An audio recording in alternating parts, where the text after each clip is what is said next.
제목을 한번 같이 읽겠습니다. 시작. 하나님이 솔로몬에게 기대하신 한 가지. 잘 아는 이 이야기를 통해 하나님이 정말 솔로몬에게 기대하신 그 한 가지가 무엇일지 함께 생각해 보기를 원합니다. 오늘도 유치부부터 청년부까지 동일한 본문을 가지고 말씀을 묵상하는데요. 우리 주일학교 제목은 이렇습니다. 하나님이 솔로몬 왕에게 지혜를 주셨어요. 우리가 흔히 이 본문을 가지고 이렇게 저도 설교에 왔고 설교를 많이 들으셨습니다. 솔로몬의 이 1000번째 귀한 정성을 하나님이 기뻐 받으셔서 솔로몬에게 무엇을 줄까 했을 때 세상 사람들이 구하는 것이 아니라 지혜를 구한 그에게 세상의 모든 것을 더하시는 은혜와 축복을 경험하였다라는 은혜로운 말씀으로 우리에게 도전이 되었고, 오늘 주일학교 대부분의 말씀은 그렇게 전해졌습니다. 꼭 필요한 우리의 관점에서 하나님 앞에 어떻게 드려져야 하는가 하는 관점에서 꼭 필요한 은혜라고 믿습니다.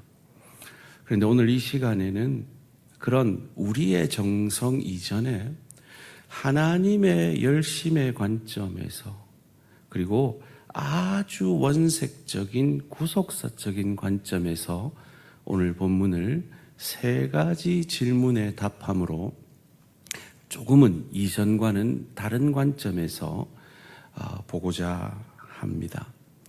그 첫 번째 질문은 이것입니다. 우리는 이 솔로몬의 이야기를 통해서 하나님이 기뻐하시는 지혜를 구한 그 솔로몬이 하나님께 모든 인간들이 먼저 구하는 장수와 부와 원수 갚음보다 백성을 잘 다스릴 수 있는 선악을 분별하는 이 지혜를 먼저 구함으로 그가 구하지 아니한 부귀와 영광을 주셨다라는 이 은혜로운 이야기가 사실은 실제 일어난 사건이 아니라 꿈이었다라는 이 사실을 우리는 어떻게 이해를 해야 할까요? 두 번째 질문은요, 이 솔로몬이 사실은 하나님께 지혜를 구하기 전에 이미 그의 통치 초창기부터 이방 왕들과 똑같은 방식으로, 인간적인 방식으로 애굽의 왕 바로의 딸들과 혼인함으로써 그 시대의 세상의 왕들과 같은 방법으로 그의 왕권을 강화했다라는 것은 우리는 이 신실한 제사를 드린 솔로몬인데 어떻게 이럴 수 있는가 하는 걸 어떻게 이해해야 할까요? 세 번째 질문은 솔로몬이 1000번제라는 이 어마어마한 번제를, 이 화려한 번제를 드린 후에 성경 어디에도 하나님이 바로 복 주셨다라는 말이 없습니다. 그리고 뜬금없이 꿈에서 하나님이 나타나시죠. 그리고 그 꿈에 그 귀한 지혜의 축복을 받은 솔로몬이 1000번제를 드린 큰 산당이 아니라 예루살렘 그 초라한 텐트 속에 있는 그 다윗성에 있는 그 예루살렘의 언약궤 앞에 서서 번제와 감사의 제물을 드렸다라는 이 성경의 기록을 오늘 이야기 마지막에 남겨두시는 그 하나님의 뜻은 무엇일까? 우리에게 도대체 무엇을 말씀하시려는 것일까? 이 3가지 질문에 답함으로 정말 하나님이 솔로몬에게 기대하신 한 가지가 무엇인지를 살펴보고자 합니다. 우리는 흔히 한 사람이 뭔가를 잘하면 다 잘한다라고 생각을 하고 그 사람을 미화하기가 쉽습니다. 특별히 성경의 인물들에 대해서는 더욱 그러하죠. 그래서 오늘 본문을 우리가 인간적인 열심의 관점에서 설명을 할 때는 방금 제가 드린 이 질문의 관점에서 들어보지 못하셨을 겁니다. 그런데 사실은 인간은 그리 단순하지 않습니다. 잘하는 게 있는 반면 못하는 게 있죠. 누구처럼요? 우리처럼요. 그런 우리를 향한, 그런 솔로몬을 향한 하나님의 열심의 관점에서 이 질문들에 답해 보고자 합니다. 첫 번째로, 우리는 이 솔로몬의 이야기를 꿈이라는 이 사실을 어떤 관점에서 이해해야 할까요? 물론 우리가 꾸는 꿈과 성경에서 꿈 얘기를 하는 건 차원이 다른 것이겠죠. 그런데 하나님이 꿈을 꾸게 하셨고 그 꿈을 주셨다라는 관점에서, 그 하나님의 열심의 관점에서 이 꿈을 이해해 보고 싶습니다.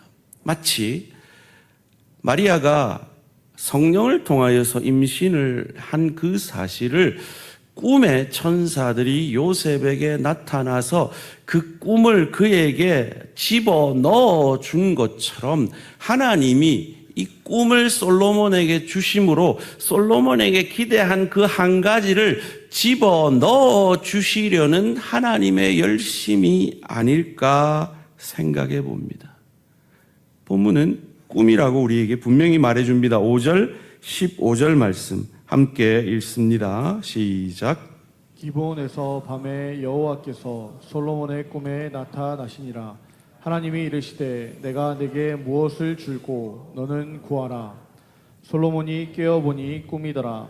이에 예루살렘에 이르러 여호와의 언약궤 앞에 서서 번제와 감사의 제물을 드리고 모든 신하들을 위하여 잔치하였더라.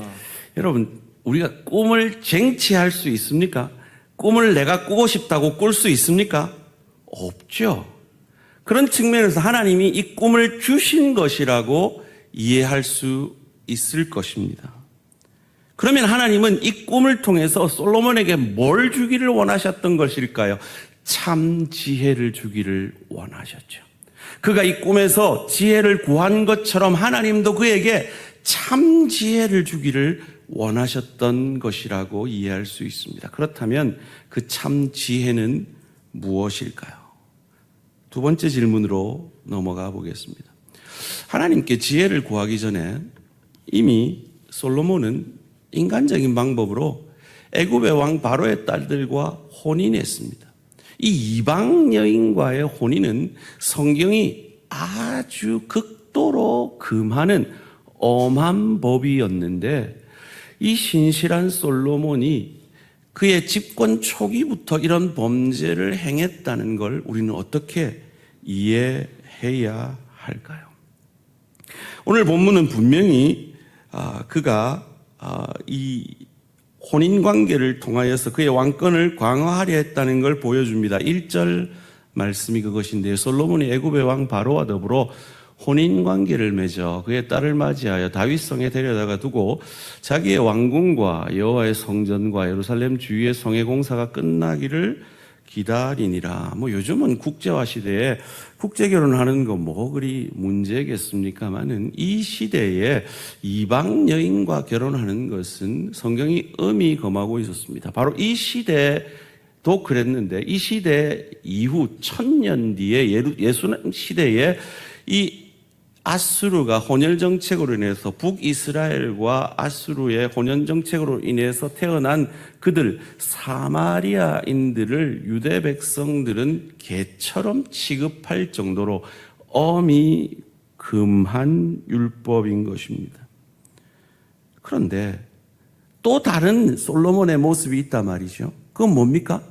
하나님을 사랑하고 다윗의 법도를 따르려는 솔로몬의 모습이 또한 있었다라고 오늘 본문 2절, 3절이 가르쳐 줍니다. 그때까지 여호와의 이름을 위하여 성전을 아직 건축하지 아니하였으므로 백성들이 산당에서 제사하며 솔로몬이 여호와를 사랑하고 그의 아버지 다윗의 법도를 행하였으나 그러나 산당에서 제사하며 분향하였더라.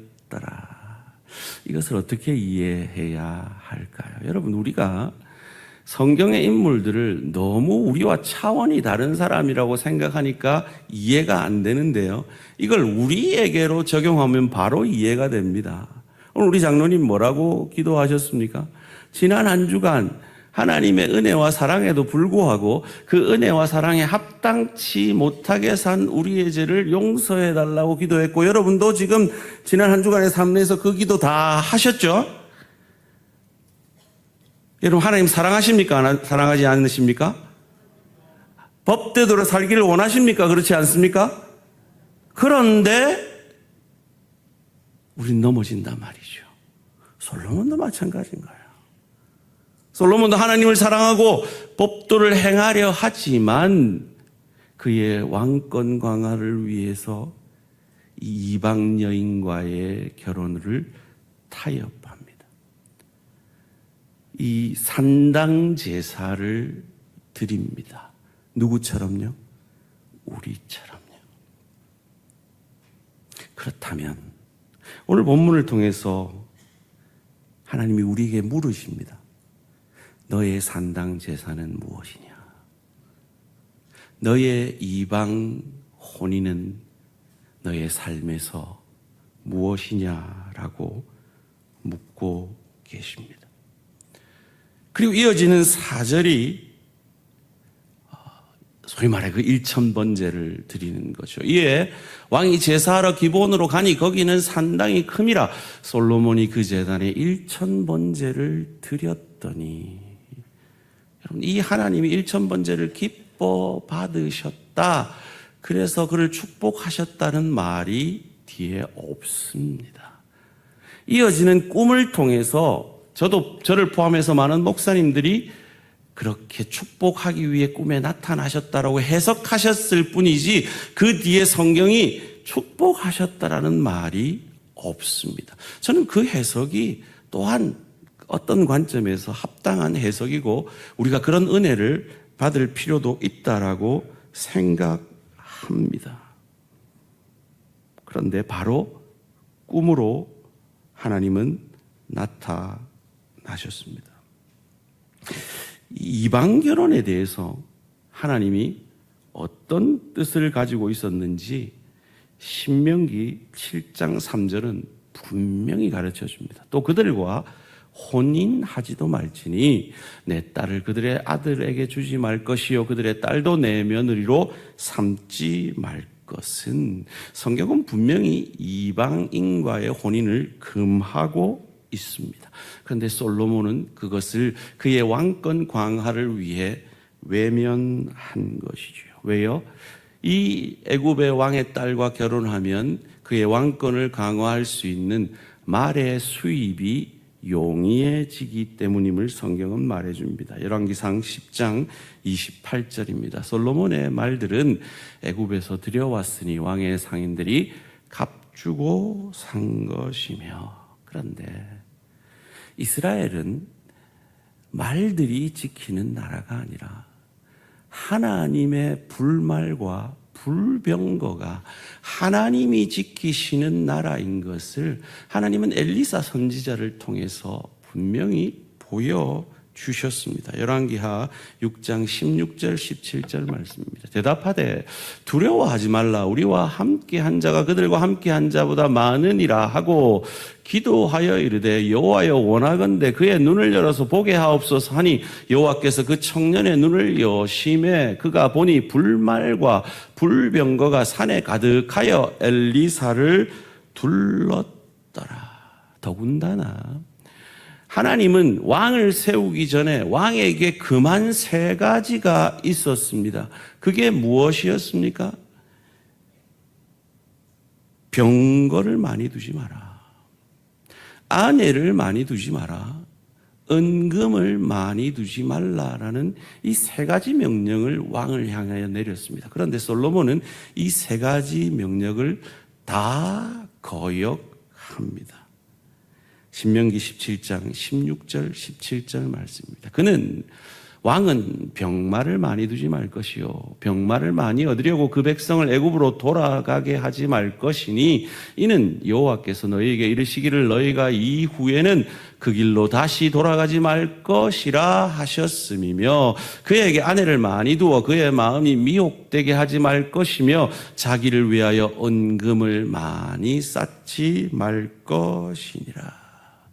이것이 왕의 정체성인데 그는 다 외면합니다. 출애굽이 이스라엘 백성들의 정체성입니다. 그런데 이 애굽이 이제 이스라엘의 친정이 되어집니다. 여러분 이번 명절에 친정들 다 가셨죠? 이 하나님이 금하신 그것을 행함으로 돌아가지 말아야 할 출애굽이라는 그 정체성이 깨어지고 오히려 돌아갈 친정이 되어버리는 범죄를 행한 것입니다. 무슨 말입니까?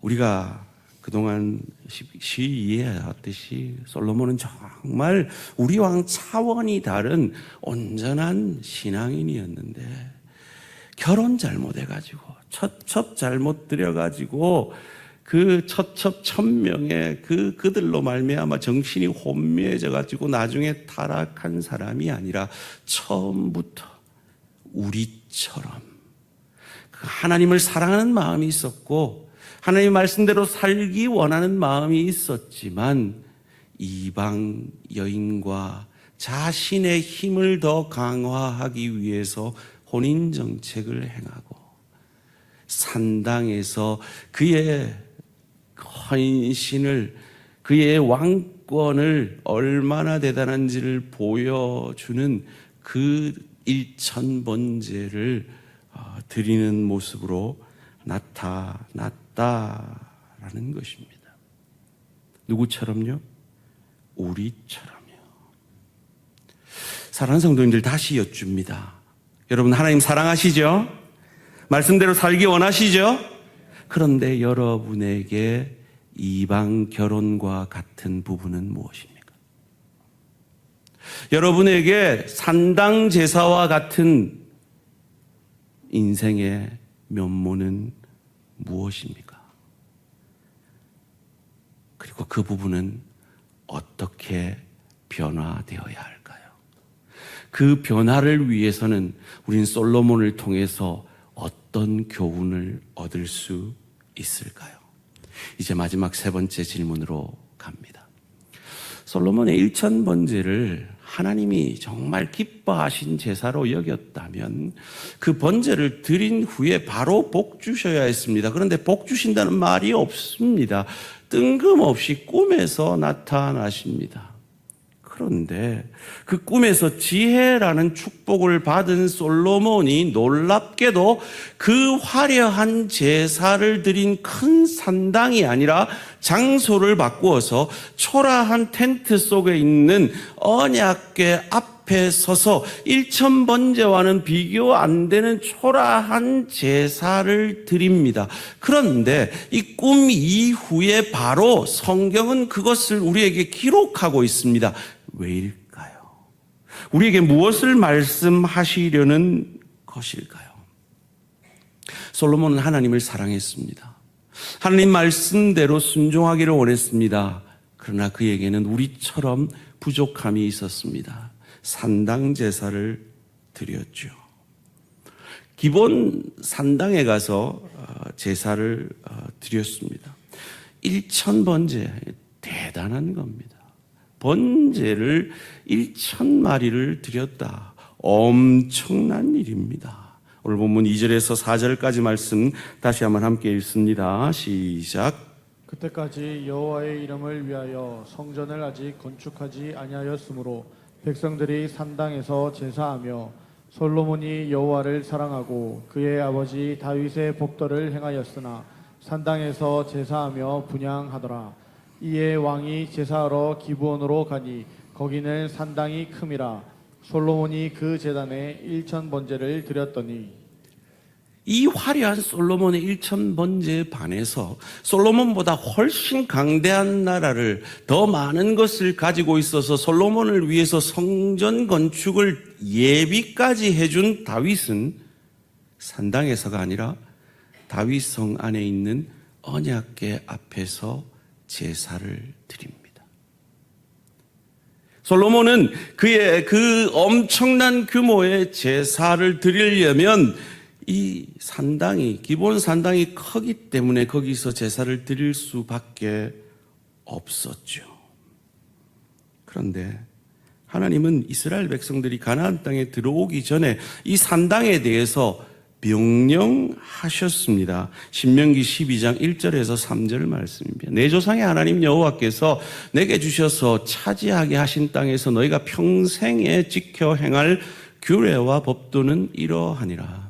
너희가 쫓아낼 민족들이 그들의 신들을 섬기는 곳은 높은 산이든지 작은 산이든지 푸른 나무 아래든지를 막론하고 그 모든 것을 너희가 마땅히 파멸하며 그 제단을 헐며 주상을 깨뜨리며 아세라상을 불사르고 또 그 한 조각한 신상들을 찍어 그 이름을 그곳에서 멸하라. 산당을 멸하라 했습니다. 거기다가 하나님이 지정해 주는 장소에서 제사를 드리라까지 명령하십니다. 이어지는 4절에서 6절 말씀입니다. 너희는 하나님 여호와께는 너희가 그처럼 행하지 말고 오직 너희의 하나님 여호와께서 자기의 이름을 두시려고 너희 모든 지파 중에서 택하신 곳인 그 계실 곳으로 찾아 나아가서 너희의 번제와 너희의 제물과 너희의 11조와 너희 손의 거제와 너희의 소원제와 낙헌 예물과 너희 소와 양의 처음 난 것들을 너희는 그리로 가져다가 드리고. 첫 번째 강조합니다. 어디로요? 언약궤가 있는 하나님이 정해진 장소로 가서 제사 드리라 합니다. 8절 11절에서 두 번째 강조합니다. 우리가 오늘 여기에서는 각기 소견대로 하였거니와 너희가 거기에서는 가나안 땅에서는 그렇게 하지 말지니라. 너희는 너희 하나님 여호와께서 자기 이름을 두시려고 택하실 그곳으로 내가 명령하는 것을 모두 가지고 갈지니 곧 너희의 번제와 너희의 희생과 너희의 11조와 너희 손의 거제와 너희가 여호와께서 원하시는 모든 아름다운 소원물을 가져가고. 어디로요? 택하실 그곳으로. 두 번째 강조하셨습니다. 세 번째도 강조하십니다. 13절 14절 말씀 함께 읽습니다. 시작. 삼가서 내게 보이는 아무 곳에서나 번제를 드리지 말고 오직 너희의 한 지파 중에 여호와께서 택하실 그곳에서 번제를 드리고 또 내가 내게 명령하는 모든 것을 거기서 행할지니라. 왜 하나님이 이 엄청난 규모의 이 1000번제가 아니라 어디에서 드리느냐, 그리고 그 제물의 상태가 어떠냐를 관심을 가지시는 것일까요?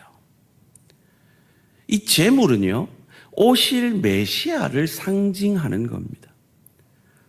그러니까 내가 이 제물처럼 죽어져야 하는데 나 대신 내 죄를 안수함으로 전가받은, 내 죄를 전가받은 흠 없는 짐승이 나를 대신하여 죽어짐으로 내가 사는 것을 예표하고, 궁극적으로 이 제물이 상징하는 오실 메시아가 이 땅에 오셔서 제물 되시면 단 한 번 완전한 제사로 손가락 우리의 과거, 현재, 미래의 모든 죄를 사해 주신다는 이 소망을 가지는 것이 제사라는 말이에요. 내가 얼마나 정성을 들이고 내 나라의 왕권이 얼마나 강대해져서 내가 1000번제를 드린다는 것을 보여내는 것이 제사가 아니라 그 제물에 대해서 관심을 가지고 이 제물이 상징하는 것에 대해서 관심을 가지는 것이 제사의 정신이라는 겁니다. 그래서 미가 선지자는 미가서 6장 6절 7절에서 이렇게 말합니다. 내가 무엇을 가지고 여호와 앞에 나아가며 높으신 하나님께 경배할까? 내가 번제물로 1년 된 송아지를 가지고 그 앞에 나아갈까? 여호와께서 천천의 순양이나 만만의 강물 같은 기름을 기뻐하실까? 내 허물을 위하여 내 마다들을 내 영혼의 죄로 말미암아 내 몸의 열매를 드릴까? 여러분, 솔로몬은 1000번제였죠. 그런데 지금 미가는 간이 커져가지고요, 천천의 순양. 자, 수학 잘하시는 분, 1000 곱하기 1000은 100만. 예, 맞습니다. 100만의 순양? 하나님 관심 없어.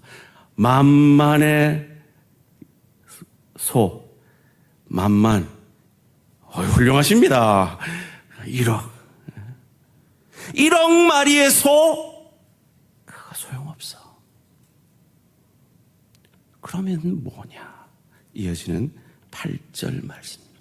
사람아, 주께서 선한 것이 무엇임을 내게 보이셨나니 여호와께서 내게 구하시는 것은 오직 정의를 행하며 인자를 사랑하며 겸손하게 내 하나님과 함께 행하는 것인데 너희의 모습은 그렇지 않지.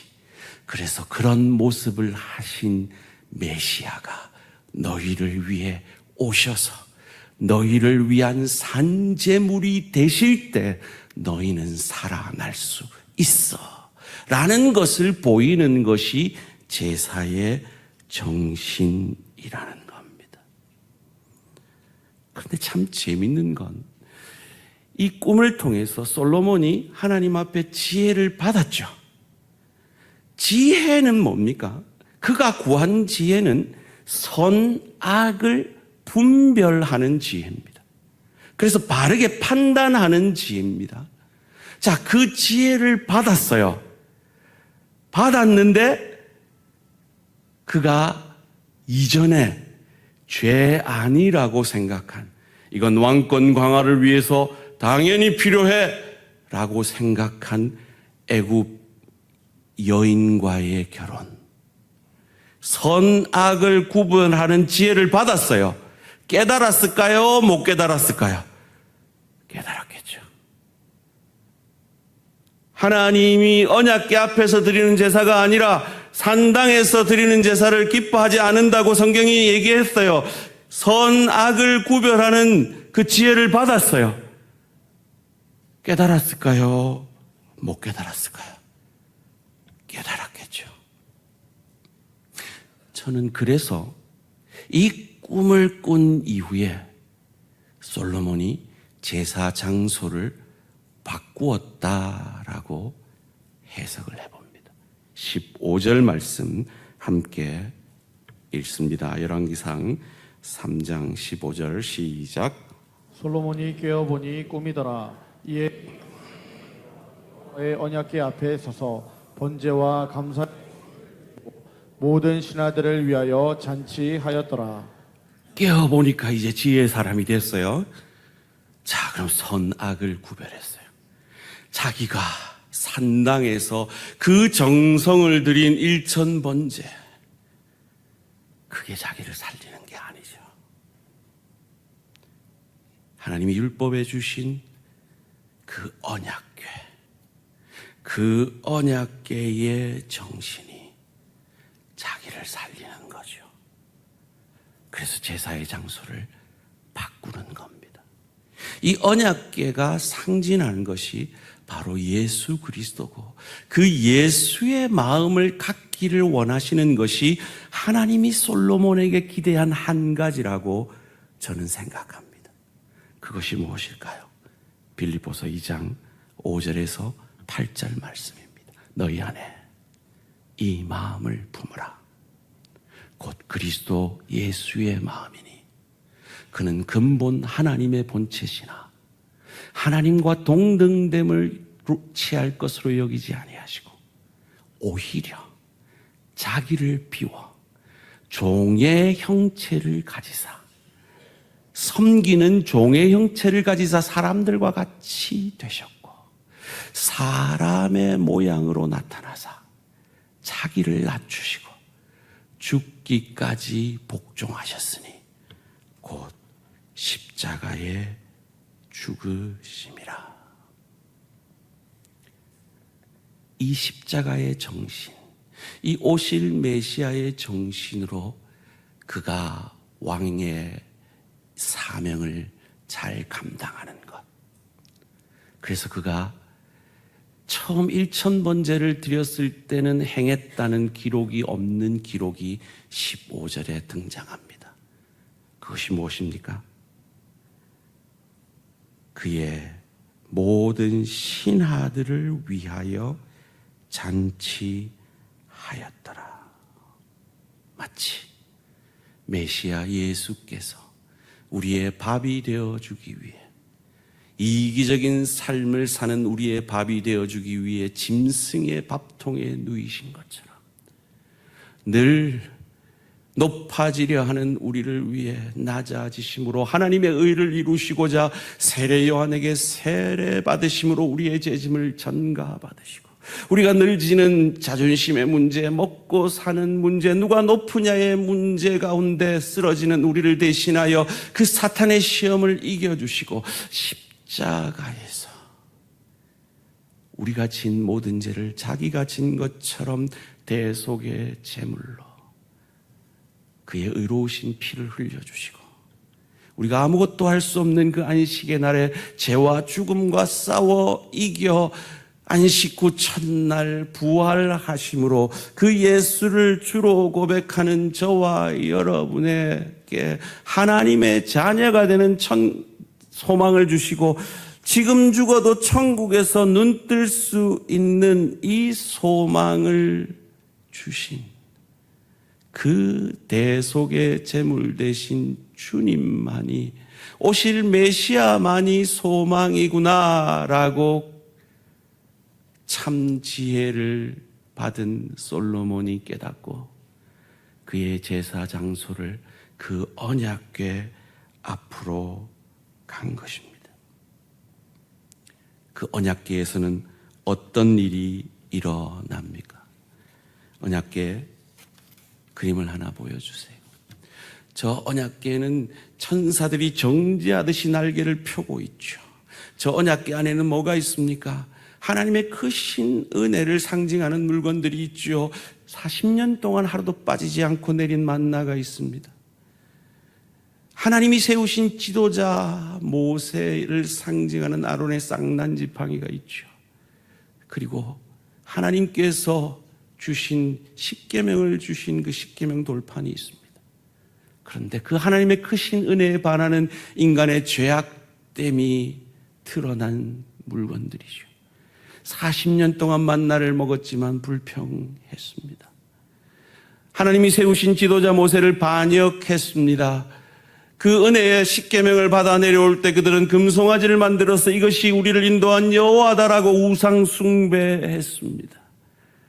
인간의 죄인됨을 상징하는 그 물건들 위에 1년에 한 차례 대제사장이 자기를 위한 속죄제사를 드린 이후에 끈을 달고 방울을 달고 하나님의 지성소 안으로 들어와서 흠없는 짐승의 피를 저 뚜껑 이름이 따라해 봅시다. 시은좌.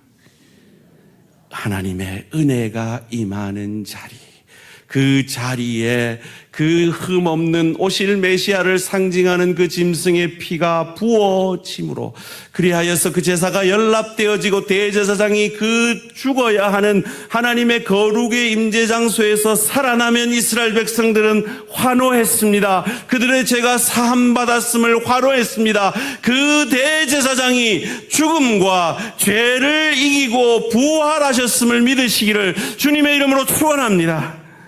환호하면서 아멘 하셔야 돼요. 축원합니다. 이 오실 메시아의 제사만이 선악을 구별하는 그 지혜를 넘어서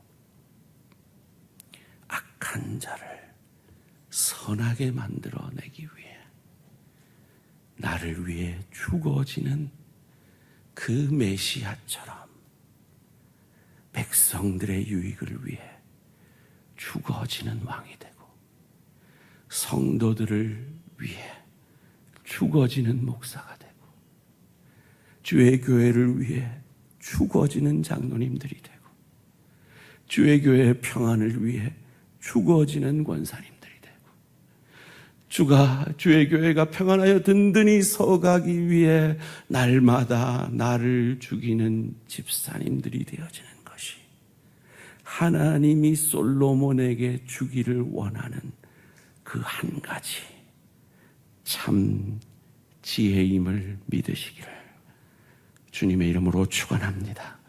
솔로몬에게 주신 이 축복은요, 조건적이었습니다. 14절 말씀입니다. 14절, 내가 만일 내 아버지 다윗이 행함같이 내 길로 행하며 내 법도와 명령을 지키면 내가 또 내 날을 길게 하리라. 솔로몬은 여기에 실패했습니다. 그래서 하나님이 받으시는 참 재물은 다윗의 자손의 신실함에 있는 것이 아니라 다윗의 자손이 넘어져도 쓰러져도 그들을 채찍으로라도 일으켜 세워서 반드시 그들을 통해서 하나님의 약속 오실 메시아를 통한 구원을 이루겠다는 하나님의 약속의 신실함에 있음을 믿으시기를 주님의 이름으로 축원합니다. 지난주 우리는 넘어지고 쓰러졌습니다. 이게 예수 믿는 자의 모습인가 한심할 때도 있습니다. 그러나 우리의 구원은 우리의 신실함이 아니라 우리를 향한 우리 안에 계신 예수 그리스도를 통하여 구원해 주시겠다는 그 하나님의 약속의 신실함에 있음을 믿으시기를 주님의 이름으로 축원합니다. 그러기에 솔로몬처럼 지혜를 가지고 보니 내가 이방 결혼을 했네. 내가 산당 제사를 드리네. 내가 내 왕권을 보여주려 교만했네. 그런 모습이 우리에게 보일 때마다 좌절하고 실망하기 이전에 언약궤가 상징하는 날 구원하신 예수께로 더욱 나아가시는 저와 우리 모든 성도님들 되시기를 주님의 이름으로 축원합니다. 그분이 참 지혜라고 성경은 말합니다. 선과 악을 구별하는 정도가 아니라 악한 우리를 선하게 만들어내신 하나님의 참 지혜. 이 놀라운 축복을 받은 우리가 그래 이방 결혼 계속 하지 그래 산당 제사 계속 드리지 이렇게 할 수 있을까요? 솔로몬은 순간 돌이켜 산당이 아니라 언약궤 앞으로 나아갔습니다.